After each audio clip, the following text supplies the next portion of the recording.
There are options, and that's why we need to take this opportunity seriously. There's no way you can prevent global warming unless China is part of the solution. This is not normal male behavior. This is predatory behavior. We don't know how bad this bug is. We don't know what this bug does. All of that was thrown away in those 8 minutes and 46 seconds, and that's the moment that I became an abolitionist. Extraordinary claims require extraordinary evidence. Welcome to the Munk Debates. Every episode, we provide you with a civil and substantive debate on the big issue of the day to arm you, the listener, with enough information to make up your own mind.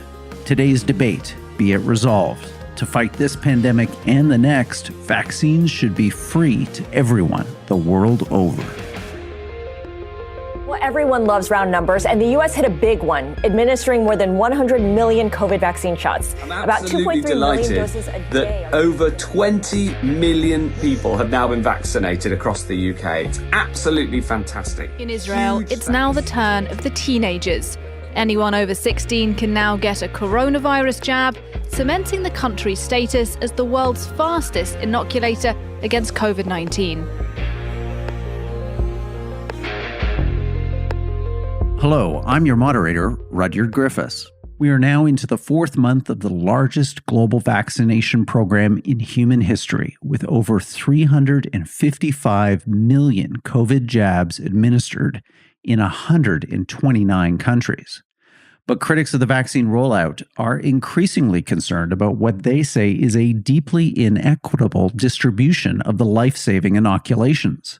The vast majority of vaccinations are taking place in wealthy countries where inoculation rates are dramatically lower in Asia and almost non-existent in Africa.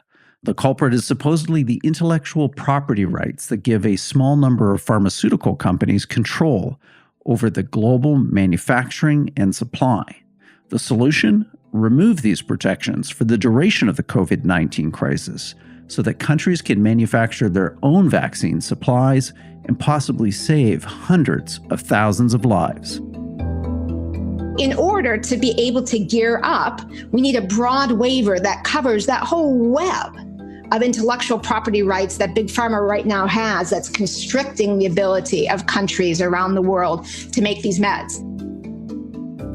Drug manufacturers argue that striking down patent protections would be hugely disruptive to the vaccine rollout and undermine future investment in the innovation and manufacturing that leads to new treatments and cures. Vaccine production is based on more than just good science. It requires decades of know-how and highly trained employees to run large, complex, and state-regulated manufacturing processes.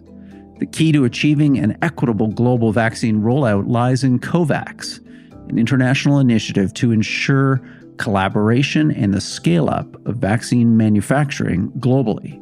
Here's the newly appointed head of the World Trade Organization. There is a way, which is a compromise in the middle, which private sector companies are already doing. They are licensing companies in developing countries to produce and manufacture these vaccines and these drugs. And one of the biggest problems we have is just a sheer manufacturing constraint in the world. On this installment of the Munk Debates, we challenge the essence of these arguments by debating the motion, be it resolved, to fight this pandemic and the next, vaccines should be free to everyone the world over. Arguing for the motion is Dean Baker, senior economist and co-founder of the Center for Economic and Policy Research. He's the author of the blog Beat the Press and several books, including How Globalization and the Rules of the Modern Economy were Restructured to Make the Rich Richer. Arguing against the motion is Thomas B. Cueni, the Director General at the International Federation of Pharmaceutical Manufacturers and Associations. He's also the industry representative at the Access to COVID-19 Tools Accelerator, the global partnership that aims to increase equitable access to COVID-19 treatments. Dean, Thomas, welcome to the Munk Debates. Thanks for having me on. Hello, very pleased to be here. Well, we're really pleased to have both of you on the Munk Debates today. This is a fascinating and critical issue, I think, for all of us to consider. The future of vaccines globally. How are we going to address what is a worldwide pandemic using these incredible breakthroughs in science and vaccines that really have the potential to, if not defeat COVID-19, certainly lessen radically the impacts of this disease, this virus, on our collective way of life. So the opportunity for our audience to hear your considered opinions on how the world should be approaching the global rollout of vaccines is really a privilege indeed for the Munk Debates community. Our motion today is succinct and to the point. It's be it resolved to fight this pandemic and the next, vaccines should be free to everyone the world over. Dean, you're arguing in favor of the motion. Let me put 2 minutes on the clock and pass the program over to you. Well, thanks for giving me a chance to make my case here. I'm going to make three main points as to why vaccines should be free the world over. The first one is simple humanitarianism. Second one is a clear self-interest for people in the United States and other wealthy countries. And the third is the fact that the government actually paid for most of the development of these vaccines. As far as the first one, we're looking at a situation where much of the world still has no access to vaccines, and we can well be in a situation where it'll be 223 or 224 till the world's fully vaccinated. I should point out that China and Russia are filling much of the gap with their vaccines, which is great, but we should be doing our part trying to get the world vaccinated as quickly as possible, preventing potentially hundreds of millions of people from getting the disease and perhaps tens of millions from dying. That's a very big deal. Second point is we have a very direct self-interest. We know this virus mutates. All viruses mutate. We could well end up with a situation where we get a vaccine-resistant strain, perhaps one that's more deadly than the ones that are already circulating, and then we're back to the drawing board. Maybe we could develop a new vaccine, but do we really want to go back and shut down and have everyone vaccinated again? That's a very, very big problem. The third one is that unlike the typical story where, the pharmaceutical industry will tell you they spent 8 to 10 years in preclinical research, could take years and years of clinical testing and then going through the Food and Drug Administration or other registry process. In this case, it was a very short process and much of the tab was picked up by governments. In the case of Pfizer, the first vaccine, the U.S. government had a $2 billion advance purchase agreement. So there was relatively little risk here. They started in March. They ended up in November with an approved vaccine, and they got $2 billion. Now, they had comparable agreements with other countries, so they didn't have a lot at risk. In the case of Moderna, the other big one in the United States, well, also Europe, we basically picked up the tab completely. We paid about $450 million for the basic research and early clinical testing and another $450 million for the phase 3 trials. So in these cases, there was very little risk for the pharmaceutical industry, and they've already been paid. So there's not really much of a case as to why we shouldn't try to make these vaccines as widely available as possible, as quickly as possible, so that we could go all out in stopping the spread of the pandemic. Dean Baker, thank you for that opening statement. Thomas, now your opportunity to come in here arguing against the motion, be it resolved to fight this pandemic and the next, vaccines should be free to everyone the world over. Let's have your opening statement. Thank you. Now we have come a long way since WHO declared this pandemic on March 11 a year ago. Few at that time would have believed it possible to have not one, but several safe and highly effective vaccines in less than 1 year. Few would have believed it possible to have a realistic chance of making more vaccine doses than the world has ever produced for a single virus, and believed to have the first deliveries of doses to capitals such as Kigali, Accra, Abidjan, and Nairobi at the same time as Tokyo. The facts are, we have vaccines that are more effective than even the world leading experts could have hoped for. The fastest vaccine ever developed in the past was 4 years for Ebola. Now it was 326 days for COVID-19. Pre-COVID-19, the total capacity for producing vaccine was around 5 billion doses for all vaccines: shingles, measles, flu, polio, hepatitis, and more. Now we are on the road to getting more than 10 billion doses manufactured this year for COVID-19 vaccines alone.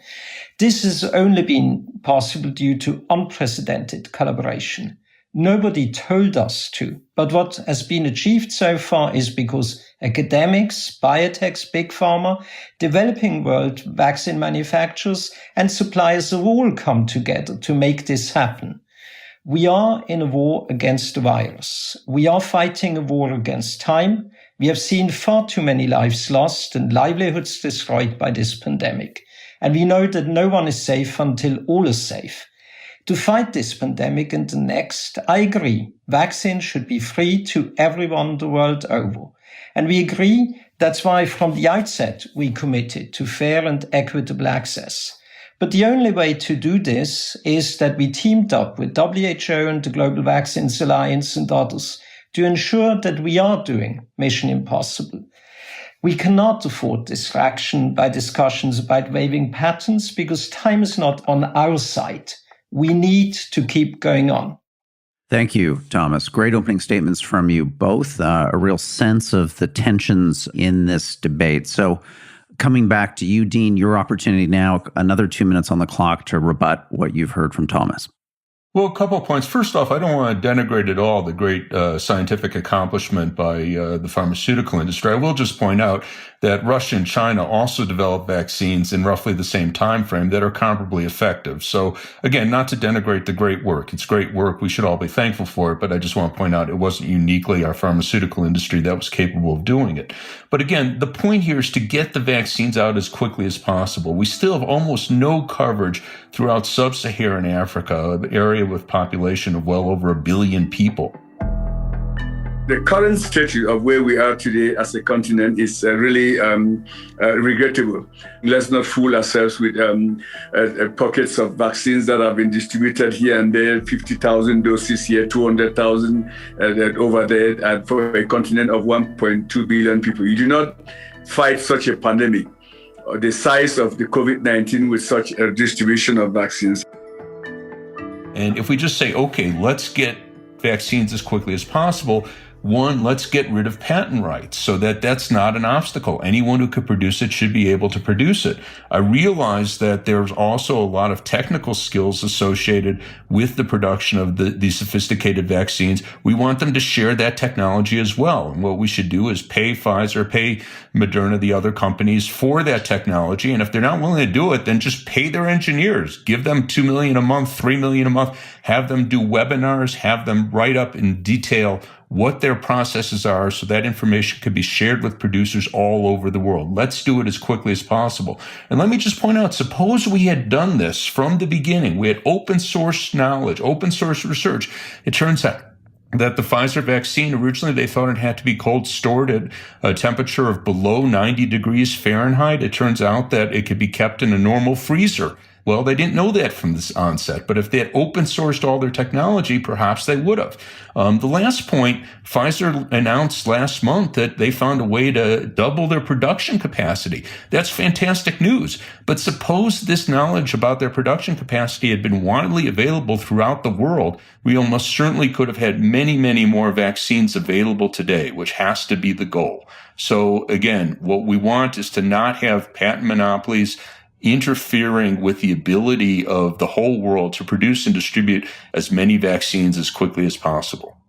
Thank you, Dean. Now your opportunity, Thomas, for a rebuttal of Dean's opening statement or what you've just heard now. We agree with the goal, just not the solution, because we don't only agree with the goal of vaccinating the world, it is actually happening. As we speak, almost 30 million doses have been handed out and used in more than 35 developing countries. We are fighting the pandemic with new vaccines, but we also fight the pandemic by making it possible for governments in poorer countries to give the vaccines for free in 92 countries in the world. But we are fighting the pandemic by producing the new vaccines in colossal quantities. Dean has mentioned the scale up of manufacturing, but the scale up and the daunting scale of trebling global vaccine capacity wouldn't be possible without the huge collaboration with developing country vaccine manufacturers. But this tech transfer, and that's where we differ, it is not about the patent. The patent is just the tip of the iceberg. It is not like you get the recipe and then you know how to make a cake. It is the know-how behind it. It is the training of skilled workers. It is trade secrets, sharing, getting the equipment in shape and really working together. And developing country vaccine manufacturers have been very public about this. Waiving patents would not solve the problems you need to address when you have this massive tech transfer with companies such as Serum Institute of India, Bharat from India, and many others who are all teaming up with companies such as AstraZeneca, Oxford, such as Johnson & Johnson and others. It is happening.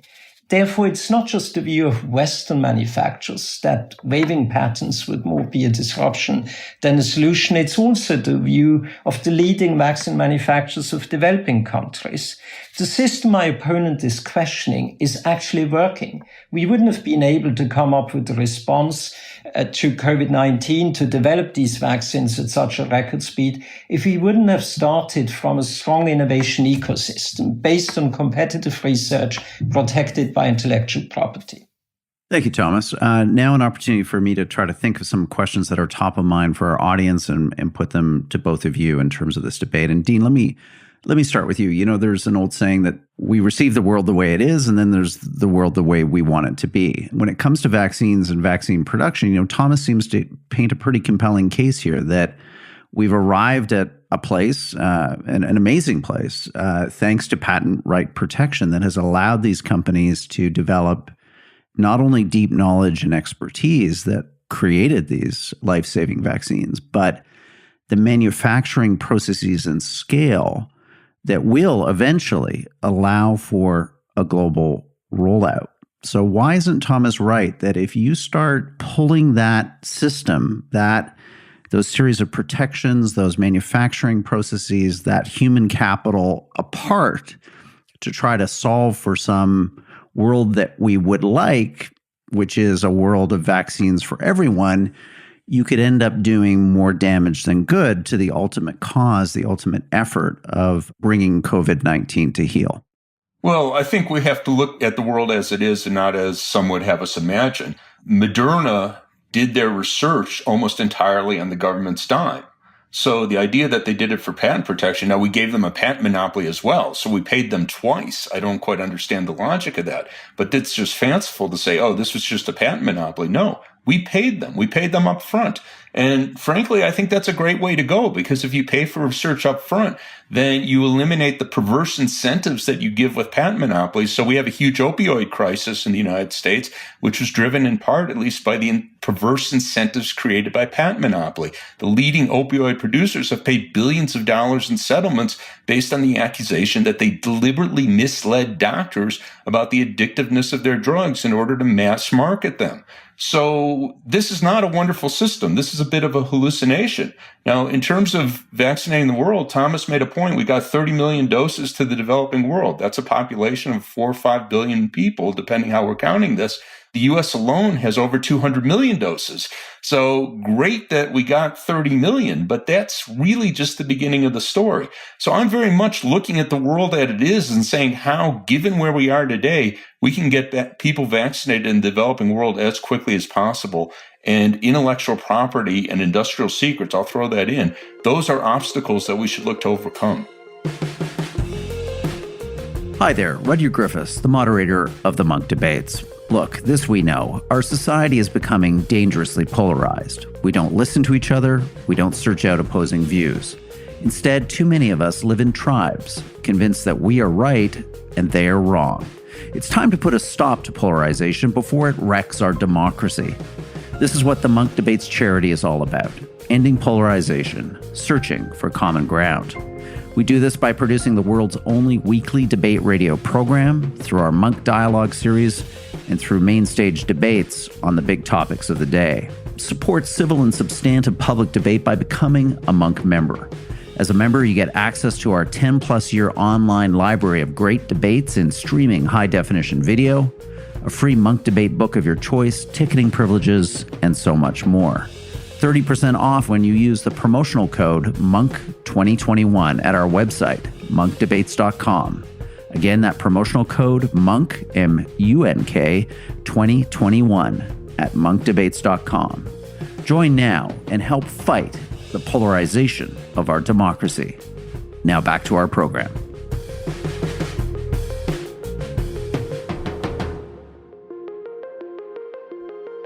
Another listener issue that's on the top of mind for me, Thomas, that I want to put to you was Dean's original point just about the risk of these variants. Isn't there just an emergency situation here whereby we know this virus will mutate? We know that if there are billions of people who remain uninoculated for potentially years to come, that we will inevitably face a variant that will have a significant impact on the efficacy of existing vaccines. So simply given that risk in this one instance, in this one situation, why isn't it the time to say, okay, let's loosen up the patents. Let's transfer technical expertise. Let's help stand up manufacturing capacity in these developing nations. If there was ever a moment, why isn't that moment now? I can understand that kind of feeling, and I share the impatience and, the eagerness to really do whatever is needed to further scale up. Actually, we just co-convened a workshop with Chatham House in London where we brought together more than 100 suppliers, vaccine manufacturers from developing and developed countries, exactly looking at where are the bottlenecks, what are the issues. Amazingly, for many people who are not familiar to the complexity of vaccine manufacture, which is a very complex biological process, everybody there agreed the issues are scarcity of, for example, glass vials, scarcity of syringes, scarcity of raw materials, bottlenecks in single-use bioreactors, giant plastic bags. Serum Institute of India has warned that vaccine makers are falling short of raw materials to manufacture COVID-19 vaccines, which may affect the supply chain of vaccines to countries like Kenya. And people are concerned about how can we make sure that we make the impossible happen. We have just over the last few weeks, we have seen that vaccine manufacturers whose projects unfortunately failed, Merck & Co., for example, Sanofi, who is delayed, and others, they team up with others. They offer spare capacity, they offer partnerships, and they have made it possible together with vaccine manufacturers from India, but also we have seen scaling up in China because everybody really wants to make the impossible happen. We are concerned about the variants, but taking away the patent, as I said, would lead rather to disruption. You wouldn't get a single dose more. Patents was not once debated among these experts because they know where the bottlenecks are. The Indian manufacturers said what we need is know-how sharing. What we need is agreement also to train the skilled workers. 70% of vaccine manufacturing is quality control and quality assurance. That's something which you can't just take away. Taking away would lead to disruption, and it would be a huge disincentive to companies who have really now been all out 24/7 to make it happen, because it would indicate to them if there's a pandemic, forget about your IP, we will take it away, and therefore where's the incentive to do what is done now? Okay, so Dean, let's have you come back on both those points because they're really interesting ones. Thomas is saying here it's not about the patents. That's not what's stopping a rollout in the developing world of vaccine doses. It's supply constraints within existing supply chains, and it's technical know-how, which is simply is not there. And then let's go to Thomas's second point, which is a fascinating one, which is, what about the next pandemic? I mean, if you're going to obliterate patent and intellectual property rights, what's the motivation for these companies to maintain their investments to remain at the cutting edge of vaccinology? Let's hear you on both those points, Dean. I'm just fascinated to hear Thomas talk about they had a meeting in March to discuss, what are the shortfalls in vials and syringes. March of 221, not March of 220. What were these people doing over the last year? It is a little mind-boggling. I'd be reluctant to accuse them of that level of incompetence, but he seems to think that's the case. I mean, I don't doubt those are the shortfalls, but why was this not planned a year ago? Again, this speaks to the importance of open sourcing technology, open sourcing these developments so that hopefully you'd be sitting down and people could be figuring out where are the shortfalls. But when you have everyone trying to secret away what they're doing, well, then you wait a year later and you suddenly realize, oh, we don't have enough syringes. Kind of mind-boggling. But yeah, technical expertise, now a lot of this is cause and effect. You have very little incentive to develop the technical expertise to produce the Pfizer vaccine if you're going to get arrested for doing so. We want them to share that knowledge. Why don't they write up blueprints of how you do this, have webinars, have consultations, have this widely available all over the world? So again, I recognize that there's technical expertise that many of these countries, many of the vaccine manufacturers, they don't have. They're not producing the mRNA vaccines or the other vaccines that are effective. We need to get that as widely available as possible.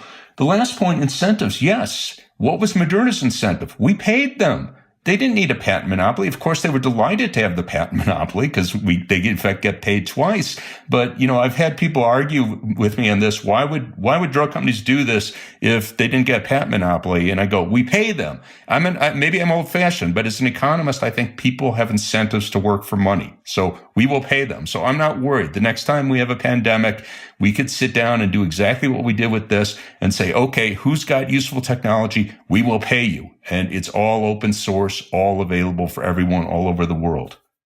So, Thomas, come back on that point. I mean, why couldn't we move to a different type of model, a model where instead of patents being the way that companies claim their investments back over time, we move to a scenario where, as Dean said, governments upfront pay companies a reasonable fee for the development of both the technology and the actual vaccines themselves. And why couldn't we expand this not just from COVID, but to all kinds of other diseases and just leave this whole patent model behind? This is something from the past, and it doesn't need to be part of our future in terms of how we deal with public health crises and everyday epidemiological challenges. Now, I really need to say that I was a little bit baffled listening to Dean, because of course it's not that we waited for a year to make the impossible happen. Actually, we met because we are on the road to treble global vaccine manufacturing within 12 months, something which all the experts considered almost impossible a year ago. And it was possible because all these experts have been working 24/7. And then, of course, as a result of that, if you have this trebling of manufacturing capacity, it's normal that it's also a challenge to scale up the raw materials, the ingredients. A single vaccine has up more to 200 ingredients and global supply chains, which can easily be disrupted. The second element where I was baffled with Dean is it's not that Moderna's research was all paid for by the government. Actually, when you look at one of the reasons why we've had this fantastic result with the highly effective vaccines, BioNTech, Pfizer, as well as Moderna, was that the mRNA, the messenger RNA technology, which really has been a game changer now, goes back to the early 1990s. The history behind RNA technology starts in 1990. First, researchers from the University of Wisconsin published a study testing RNA in mice. And over the last 16 years, that technology has proved effective against many other viruses. And for more than 15 years, most of the academics, the labs, small startups who believed in that technology, they struggled even to get grants for tiny government-supported research. It took off around 15 years ago when actually Big Pharma thought that it could have a future in cancer research, in using to treat cancer. But until 2020, not a single messenger RNA medicine, let alone vaccine, has come to the market. It wouldn't have been possible to be where we are now without this 30 years research, which has been funded by venture capitalists, by Big Pharma and others. Therefore, in terms of where the system is, we do acknowledge that the public-private partnership, for example, BARDA in the US has certainly been the bank for the rest of the world. We wouldn't have had these fast vaccine developments without that. But the enabler at the origin is really the rich competitive research you have in academia as well as in pharma. Thank you, Thomas. So, Dean, I want to come back to you because, Thomas, to me, is painting here kind of a compelling story that you simply have innovation occurring as a result of these companies reacting on, within a capitalist system, being cued by consumer demand, by competitiveness amongst each other. Why isn't it just essential that we maintain that? Because that is the heart of innovation. And why, Dean, your scenario, your vision of the future of a kind of government-subsidized pharmacological industry, why doesn't that lead to a retarding of invention and our ability to rise to the challenge of the next pandemic? Well, a few points. First off, we already have a very heavily government-subsidized industry. And, part I was mentioning how much we paid Moderna up front. But, going back over the history, the NIH funded a lot of the research on mRNA technology. NIH is, of course, a National Institutes of Health that gets over $40 billion a year in government funding. So the idea that we don't have a government-subsidized industry, no. Let's talk about the world as it is. We have a very heavily subsidized industry. In this particular case, the spike protein, which is the point of attack of the coronavirus, that was discovered on government grants. Now, I'm not talking about getting rid of capitalism. I would expect companies make profits. And a model here, defense contractors in the United States, Lockheed, Boeing, you find many other very profitable companies that make money on defense contracts. They're very capitalist, but they get paid for developing weapon systems. Now, they might get patents as well, but they're getting money on their contracts. So the idea that you would have companies making profit on contracts, that shouldn't sound alien to anyone. And the huge advantage of the round I'm talking about, well, two huge advantages. One is that everything could be open source. So you wouldn't have Moderna trying to hide away what it might have developed or Pfizer or whoever else. All of that would be shared. That's a condition of getting the money. The other point is, again, the point I made in reference to the opioid crisis, you take away the perverse incentives that you create with patent monopolies. So when you could sell a drug for 10, even 100, sometimes even 1,000 times its cost of production, you have an enormous incentive to push it as widely as possible. And that means misleading clinicians about the effectiveness and safety of your drug. And that happens all the time because that's a predictable result of giving those sorts of incentives. So I'm not talking about a whole new system. I'm talking about looking at our system as it is and doing some tweaks on it to make it more efficient, both for this pandemic and more generally. Thomas, do you want to come back on those points? Yes, indeed, because I fully respect the public-private partnerships and I do respect the role of NIH or BARDA. But when you actually look how the world was prepared for this pandemic, by and large, whether in Europe, in the US, not that well. By and large, we saw inefficiencies in terms of lack of masks, lack of PPEs, lack of beds in intensive care units. When you compare that with the speed with which the private sector has come up and ramped up PCR testing, rapid antigen tests, companies such as Abbott or Roche, for example, when you look at how companies were really willing to invest at risks in repurposing therapeutics, whether it's Gilead, Eli Lilly, Roche, Regeneron, or others. Unfortunately, we don't have the magic bullet in the medicines yet, and how companies were willing to take risks. Pfizer, for example, they invested more than $2 billion at risk. Of course, there was an advance purchase agreement apart from that. But when I look at how companies really stepped up to it, but also how companies realized early on that you did need tech transfer, you did need a collaboration. But as I said, this is not the blueprint. This is not adding water to the soup. It is a very sophisticated biological process.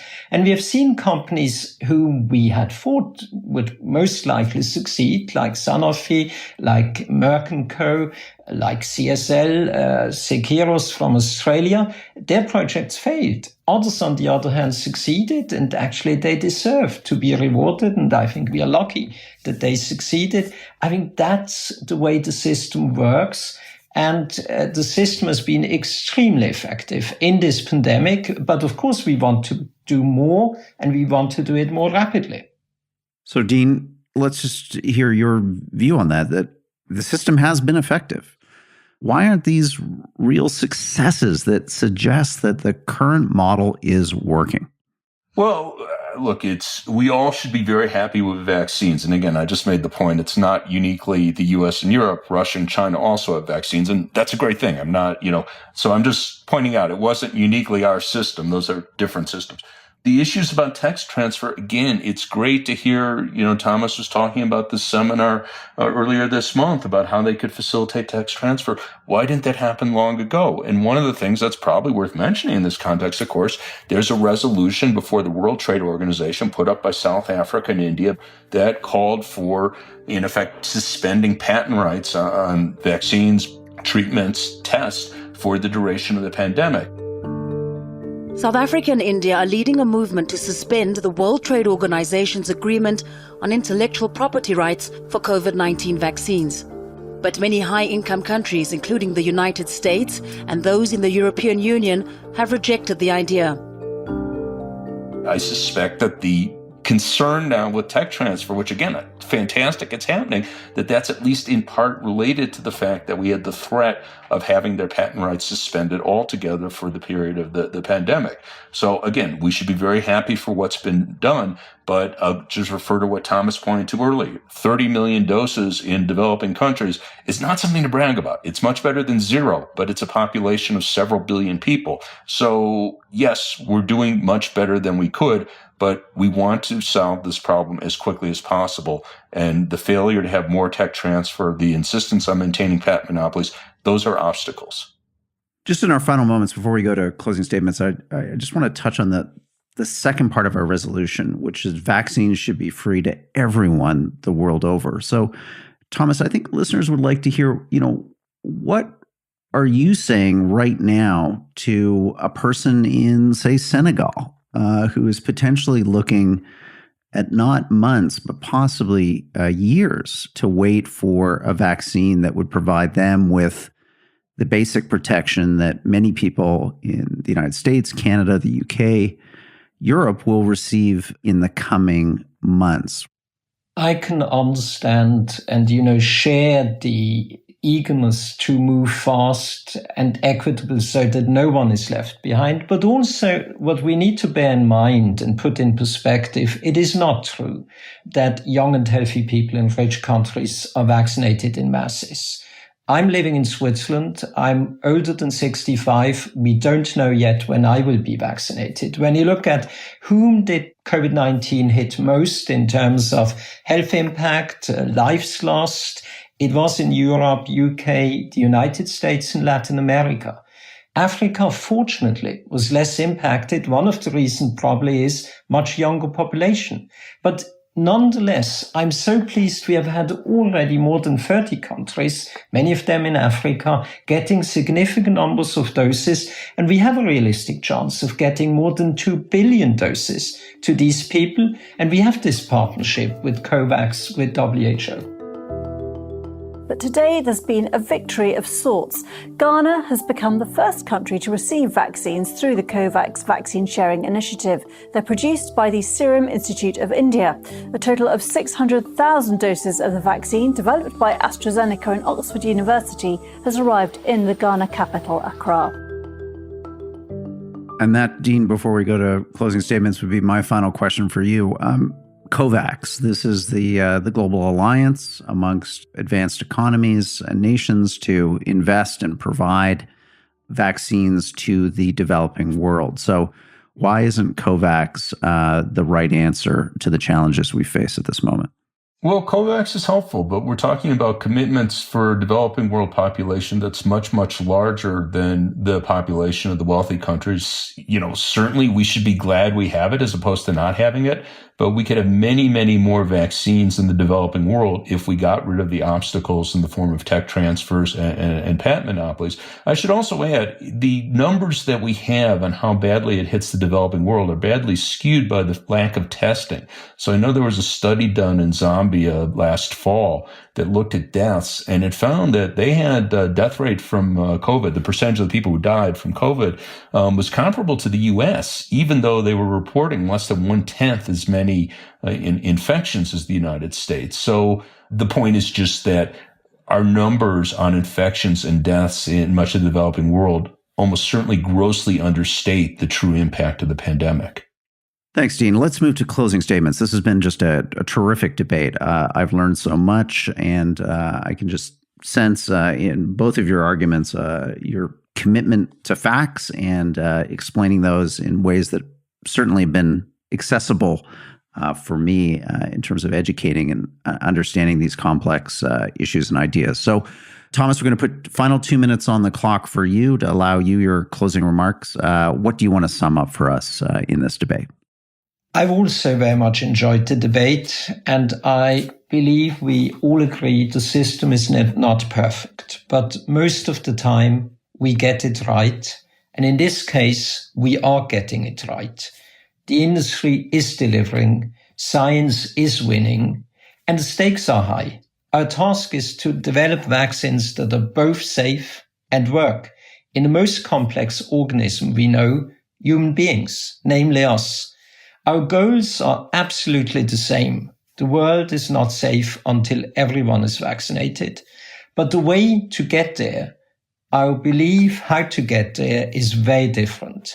Waiving IP, and that's what Dean basically asks for on COVID-19 products, would be a disincentive to any further innovation for future pandemics. Thinking that waiving patents will get more COVID-19 vaccines to more people now is really strong in belief, but weak on facts. Waiving IP wouldn't deliver a single extra dose of vaccine to tackle this pandemic, but it would send a disastrous signal for future pandemic preparedness, and we do know there will be future pandemics. Thank you, Thomas. Dean, we're going to give you the last word on this debate. 2 minutes on the clock to bring us to a conclusion. Well, thanks a lot for staying us up, and I really appreciate Thomas taking the time for exchanging his views with me. Let me just say, look, we should be very happy with the vaccines, and I'm very happy that the pharmaceutical industry is now more seriously concerned about trying to get vaccines to the developing world. But again, we should be thinking very clearly. 1 month delay, if we're just delaying 1 month, the amount of vaccines that we're getting out, that we're probably talking about millions of infections. We're probably talking about tens of thousands of deaths and, of course, massive economic losses. So saying that we're doing good, no, that's not good enough. The question is, are we doing everything we can to get vaccines out as quickly as possible? And we're still looking at a situation, even with the steps that Thomas is talking about, where we're clearly not going to get most of the developing world vaccinated anytime this year. We'll be very lucky if they're vaccinated by the end of 2022. And again, in terms of our structure of intellectual property, it's not new that we have problems with it. We have lots of problems with it. I keep pointing to the opioid epidemic. That was a huge deal. That cost the United States thousands of lives, tens of thousands of lives, and billions of dollars in lost economic output, if you want to put dollars and cents on it. So the idea that somehow we have a perfect system that I'm proposing to tamper with, no, we have to look at the world as it is. It's very far from perfect, and there's lots of evidence that publicly funded research, particularly open source research, could be very effective and likely to leave us much better prepared for the next pandemic. Thank you. Thank you so much, both, for this debate. Again, just great to have this engagement of ideas and intellect on behalf of the Munk Debates community. Dean, Thomas, thank you for coming on the program. Thanks for having me on. Thank you very much.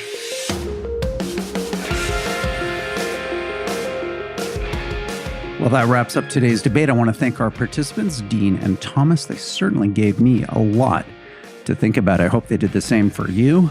If you have any feedback or reflections on today's debate, please send us an email to podcast@munkdebates.com. Again, that's podcast@munk, M-U-N-K, debates with an S.com. Here's some recent feedback on our cancel culture debate, courtesy of Tamara. She writes, I was very disappointed with the debate on cancel culture. Usually the Munk Debates has excellent debaters. Taking the time to find strong debaters with strong, clear ideas is worth the effort, even worth postponing the topic to get them. Hey, thanks, Tamara, for the critique. We appreciate all your feedback, the good, the bad, and the downright ugly. Keep it coming, Munk Debaters. And finally, here's some email feedback about our new weekly members-only podcast.